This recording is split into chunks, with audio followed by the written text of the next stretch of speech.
Welcome back, YouTubers, to another Q&A number 61 with us, the two guys from Britain, the British Fist. Hence the term British Fist. I am Mr. Parkin, wearing my red D-line t-shirt for today, and next to me we have the guy wearing the lovely, lovely bobble hat. It's none other than NJ. What's up? Who dances better than Brodus Clay, guys? It's none other than, say it with me, NJ! Indeed. Subscribe above, like this video, and comment any thoughts you have on the questions you've answered in this Q&A down in the comment section below. And make sure you contact us in the link in the description box below. Yeah, down in the links in the description box below, as NJ has said, you'll see links to, well, basically where you can send us questions. We've been overwhelmed by your questions, but we do want you to send us some more. Send us generally through our inbox, which is the best way of doing it, so we can sort them out properly. Comment down below, or go to our facebook.com/BritishFist, or indeed go to Twitter and send us your questions with the hashtag BritishFistQA. Well, we are trending worldwide. Yeah, do you know what else is trending worldwide, NJ? Ka-ching. That should definitely trend worldwide. Well, probably 1,000th Raw, but whatever's going to be trending worldwide. Yeah, another Q&A, guys. Number 61. Let's just get down to the Q&A, I guess, shall we? The first question comes from Anything Goes Show WWE. We've spoken to these guys various times on Skype. They haven't got too many subscribers, but we do recommend that you go subscribe to these guys and give them a chance. They're two very good guys that know a lot about the wrestling business, and they do deserve your views. And if you want your brain testing with the knowledge they can come out with, speak to them. Yeah, definitely speak to them. They know, aside the fact that they're 12 and 17, they know a lot about the business, a lot more than we do. I'll say that right now. But they sent us in a question. List these angles and storylines in order of them from the most entertaining and impact to the least entertainment and impact. Okay, so we got the Invasion angle of 2001, Nexus angle 2010, Summer of Punk 2011, Austin Rock angle 2001, Montreal Screwjob 97. I think Montreal Screwjob 97 probably had the most impact because that led to the Attitude Era, so that'll be number 1. And the fact that it's still getting mentioned now, it's definitely has legacy throughout the years. It's a big thing, really. Number 2, I guess we'd have to say, oh man, even though I didn't like the Austin Rock angle, even though it didn't really lead anywhere, but it was a very entertaining angle. That went on for quite some time and could still happen now, and the fans would love it, so yes. The Invasion angle, while a good concept, will probably go number 3 simply because of the fact that it was something different at the time. The Invasion angle from WCW and ECW. I may move it down to 4 because basically it was that was interesting, even though it led to the end of WCW. Pretty much end of the WCW and competition from WWE. I think the Nexus angle would go next purely because it was very entertaining, but it never really did anything long term. It only really made Wade Barrett into a star, and even after that, it wasn't booked that well. The thing about Nexus is that I would have had that number 3 just because I've enjoyed it, and it reinvented new stars in a very strong way for the WWE. But it was all about Cena more than Nexus. It really was. Even though it got those 7 rookies on TV, it was more about Cena in the end. And unfortunately, even though it was a very good angle, the Summer of Punk would have to go, for me, at the bottom, generally because, well, it really made CM Punk into a star, but they never really capitalised on it, did they? Even though this was a great, know who I am kind of guy, you knew who Punk was because of that, so it did its justice in that.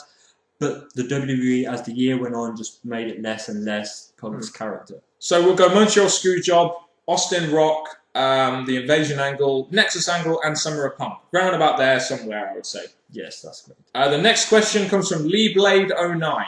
Which 5 WWE current stars do you see no potential in at all and no wrestling abilities? Great Carly comes first off my mind. Carly is just awful. It's all about the pants, people. It's all about the pants. Yeah, who else has no potential? Oh, I mean, if you said TNA, we would have given you 2 pretty good names that had no potential. I will say that. Garrett Bishop and Robbie E. That is true. Oh. And Eric Young. And Eric Young. The person I'm going to name that you people won't like, I've noticed that some fans like him, is David Otunga. Heath Slater. Sorry, so Heath Slater just sucks. He's terrible. Very true. You know he's WWE's number 1 jobber, but no. The person I'm going to say is just because I don't feel there's much direction for him at the minute, and that's none other than Brodus Clay. Sorry, people, but there's just nothing to him right now. Nothing. I like the Brodus Clay character. I think one person who I'd see not that much potential in right now is Sin Cara. As much as he has something stand out, he's just botching too much, and he's just gone downhill so much, in my opinion. Sadly, that is the case, and the other person I'm going to say is because I just don't think he's got it right now is John Cena. The top guy of the company just doesn't have it. Nah, that's not no, not at all. He can't wrestle. Let's move on to the next. We did mention a couple more than 5, but I hope you enjoyed that Lee Blade 09. The next question comes from AJ Warrior. Yes, there's a couple of questions in the last one, but hell, we'll answer this one as well. If you were to team up and face 2 superstars in a hardcore tag match, who would they be? Well, let's put it this way. You would definitely go with Cena, wouldn't you? Please. Oh, I'll give you Cena, and then I would have none other than Heath Slater, because I just want to kick his ass. Because he sucks. The guy sucks. Yeah, it'd be a good pairing for John Cena, helping out a useless guy, but there we go. The British Fist would definitely kick John Cena and Heath Slater's ass. There's a tag team name for them. The Top Jobber or something like that. That would be pretty cool, wouldn't it? That would be it. The Sea Jobber Nation. That's it. Anything goes, show WWE. Asked us some more questions. Probably should have linked this in with the last one. But, no, we'll give these guys another shout out. Go check them out. Make sure you check them out. If WWE were to pick AJ Styles, how do you think they would use him? Do you think they would change his name? Oh, yeah. They would change his name, wouldn't they? They'd do it for everyone. AJ Styles should keep his name. That's who he's known as, remembered as, and the guy that a name would just stand out. TNA fans hear AJ Styles and WWE go and tune in, but sadly the WWE do have the tendency to change names. The thing is with WWE is they get TNA talent and they kind of bury them. Let's face it, a lot of TNA talent they've done have just kind of buried. And I think AJ Styles, while he is the top guy for TNA and he is kind of Mr. TNA, I don't see Vince McMahon booking him very well simply because of his size, and that's what I think would stop him. And guys like Evan Bourne and Kobe Kingston, I think that's what would stop WWE from booking him in any way, shape, or form because he just doesn't have the size, in my opinion. Disgusting. Oh, Vince McMahon is a bit of a loser when it comes to that, but that's Vince McMahon for you, isn't it? Next question from you guys. If you guys were starting a new wrestling company, what current WWE or TNA superstar would you guys build your company around? Oh, this is a good one. Who would you build your company around? I think the person that really much deserves it, the guy that I think could become... Because I'm going to go back a bit to when the WWE contract on heels. I think Barrett could be someone that works the top heel of the company if they book him correctly. Do like a WCW, NWA, AWA style sort of top heel, like a Ric Flair, that kind of thing with Wade Barrett.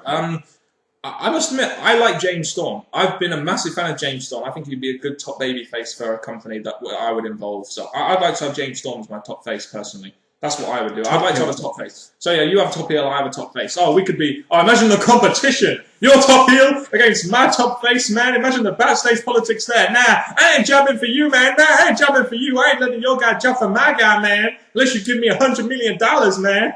Just imagine the backstage politics that would be there. That'd be so funny. And 2 great talks on the mic, I think. Oh yeah, definitely the promos. Scorpion Reviewer. Do you review Scorpions? I think I've said that before, but it just comes to mind. In your opinion, who are the most underrated superstars in the WWE roster right now? Drew McIntyre. Drew McIntyre is the one that stands out overall, just because he's a guy who should be in the main event by now, but just didn't make it because the WWE falls like that. Alex Riley. Alex Riley had a good feud with The Miz, and they just didn't capitalise on it to make him go further.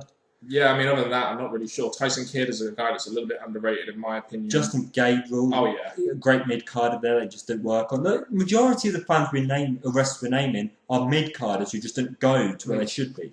It's very true. I mean, those are the main 4. You give us your thoughts, of course, because we're doing this off the top of our heads. You give us your thoughts on the most underrated guys who you think are in WWE. I think Jinder Mahal is one of those guys. I've seen his work on NXT, and he's a pretty good heel to the MT American gimmick. I think he's a little bit underrated. He's a great heel, because obviously we've seen his character that he had before he went in the feud with Carly, and he could have gone somewhere, but just like the other wrestlers, it slipped up. Sweet Latte 18 asked us 4 questions. What's your favourite Rock moment? Oh, there's so many, isn't there? My favourite Rock moment will always be the promo we cut on the other 5 guys in the Hell in a Cell at Armageddon. No, I think it was 99. Man, that was such a great... I love that promo, man. But the Rock concert was also brilliant, wasn't it? Very true. My one would be when he goes up against, let's say, John Cena, and he's throwing all of his stuff in the lake and all that stuff very nicely. Fuck your merchandise, fuck that. I mean, there's so many great promos. That's recent, but his other ones, like we said, is in-ring segment when he's talking about his future opponents, mainly ones like that. And, Jonathan Coachman backstage stuff. What the blue? What up, G? Doing? What up, G? I remember when Kevin Kelly's like, Kevin Kelly, are you picking your nose? That was some of the stuff he did with the backstage interviewers was so entertaining, wasn't it? Oh, we miss guys like Rock in the business nowadays. Why do you think Rock never carried the title for a long time? Because Austin was the top guy? And no, you can't do that anymore because it's PG, isn't it? But yeah, it was mainly because of Austin. And I think later on, the uprising of Triple H, in my opinion. I think The Rock did have good title runs, like whenever he won it, the crowd were happy. Oh, yeah. But to hold it long term, I think there's always just someone to take that step over him and took it away from him. It's mainly Austin. I mean, all the WrestleMania matches he had with Austin, apart from the last one where there wasn't really a title involved, you know, you've got to think to yourself, Rock never really had that WrestleMania moment. He never really had that long title run, but he was still a great, entertaining guy. He didn't need long title runs, did he? No, but he's had his WrestleMania moment now. Do you think hopefully he'll have another one next year, but there we go. Do you think he's going in the Hall of Fame next year? I'd hope he is. I really think Rock should be in the Hall of Fame. I really do. Well, with The Rock possibly going to be leaving, because he's been in the WWE these 2 years now, there's a chance that he may just stop for a long period of time, so why not bring him in this last moment of time? What is your favourite pay-per-view of all time? I'll let you answer that first. Pay-per-view all time, we both agree to this one. There's so many great pay-per-views that offered us something here and there. But it would be SummerSlam 2002 just because of the mass it provided and the results it gave. SummerSlam 2002 was the best SummerSlam of all time, in my opinion. I love SummerSlam 2002. Not to mention the fact that it was the first one I ever watched. I mean, WrestleMania 17 is another one that will always be remembered. Very true. Talk about 2002, Royal Rumble 2002. Well, just because Triple H won. That is one big step for me. Yeah, not one of my favourites, but you can have it. I don't care. You can have that one, NJ. But yeah, two good pay-per-views there. WrestleMania 17 and SummerSlam 2002 were two great pay-per-views. Francis W22. If the King of the Ring pay-per-view was brought back this year, who do you think would win it and why? Wade Barrett. I definitely think Wade Barrett would be a good king, don't you? No, thank you. Who would you have to win it then? I want someone that would take, who would be acceptable to have the curse, the King of the Ring curse. So Barrett, no, thank you. Don't give it to Cody Rhodes. They're not Cody Rhodes, not Barrett. So it's got to be, let's say. So he's got a huge accomplishment on his flipping list of accomplishments. None other than you can't see me. Because you can't now, because he'll be King of the Ring and he'll be on a losing streak. There we go. I'd like to see Wade Barrett win it, even if it without a curse, is what I'm saying. But he'd be a good king just because he's British and he'd be like, you know, I am the king. King Barrett the First. That'd be awesome. That sounds good. Oh man, do you think the Spanish announcers ever jokingly tell the viewers that they're pissed off? No, sorry, I'll rephrase that. Do you think the Spanish announcers ever jokingly tell their viewers that they're pissed over people breaking their table at every pay-per-view? If they did, that would be epic. I think the WWE should offer subtitles, you know. But I think, yes, they probably do. And Jim Ross, Jerry Lawler, Michael, I understood that. I understand where you're coming from, Pueblo, or something. I don't know. That would be funny though. Like, man, we're so pissed off. Why don't they break those white guys' tables over there, man? That'd be funny. Oh god, I was just being funny. That was to catch my breath a little bit there. The Mick 52. To you individually. Oh, so it's to both individually. What is your favourite WWE DVD from your collection and why? Well, we have a massive collection here at the British Fist. Do you go again and give us your favourite? Individually. No, thanks. It's the 15 episodes, the 15 years of Raw. Yeah, I mean, that is a standout one for both of us. We loved going back and watching the best moments from 93 to 2008. Plus, in the DVD, we got the first ever Raw in full.